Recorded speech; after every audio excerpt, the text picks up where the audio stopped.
ধর্ষকের মৃত্যুর আগে ধর্ষিতাকে মৃত্যুবরণ করতে হয়, এটা হচ্ছে আমাদের সোনার বাংলাদেশ।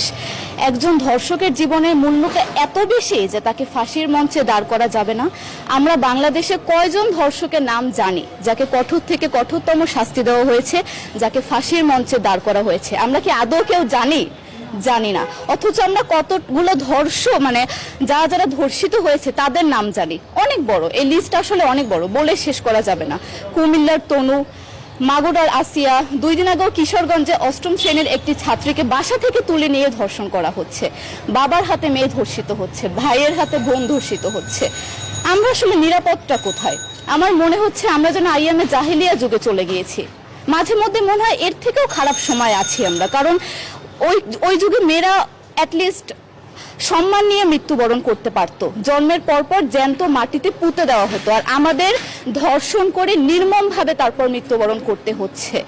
যদি সরকার আমাদের ওই নিরাপত্তা নাই দিতে পারে, তাহলে সরকারের কাছে আমাদের অনুরোধ, আমাদের জ্যান্ত মাটিতে পুঁতে দেখ। আমরা বেঁচে থাকতে চাই না, আমরা সম্মান নিয়ে মৃত্যুবরণ করতে চাই।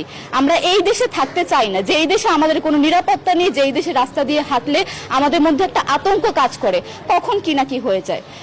আইন উপদেষ্টা বললেন যে ধর্ষকের নাকি ফাঁসি দেওয়া সম্ভব হবে না, তাহলে নাকি নিরীহ মানুষকেও মাঝে মধ্যে ফাঁসির ব্যবস্থা করা, মিথ্যা মামলায় ফাঁসি দিয়ে ফাঁসির ব্যবস্থা করা হতে পারে। আইন উপদেষ্টার কাছে আমার প্রশ্ন, আল্লাহ না করুক আজকে যদি আপনার কাছের কেউ, আপনার বোন অথবা আপনার স্ত্রী অথবা আপনার মেয়ের সাথে যদি এরকম কোনো কিছু হতো, আপনি কি আসলে এটা বলতে পারতেন যে না, ধর্ষককে ফাঁসি দেওয়া যাবে না?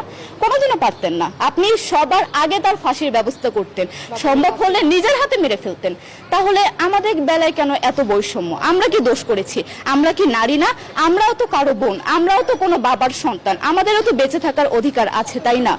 কিছু হলে মেয়েদের পোশাকের দোষ দেওয়া হয়। আমার কাছে প্রশ্ন, একটা 8 বছরের শিশুর মধ্যে এরকম কি থাকতে পারে যেটা একটা পুরুষকে অ্যাট্রাক্ট করবে, যেটা একটা পুরুষকে সিরিয়াস করবে?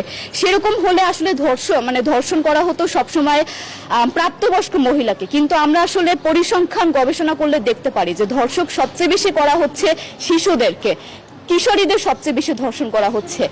দৃষ্টিভঙ্গি পরিবর্তন করুন, চিন্তা ভাবনা পরিবর্তন করুন, ধর্ষকদের আইনের আওতায় আনুন।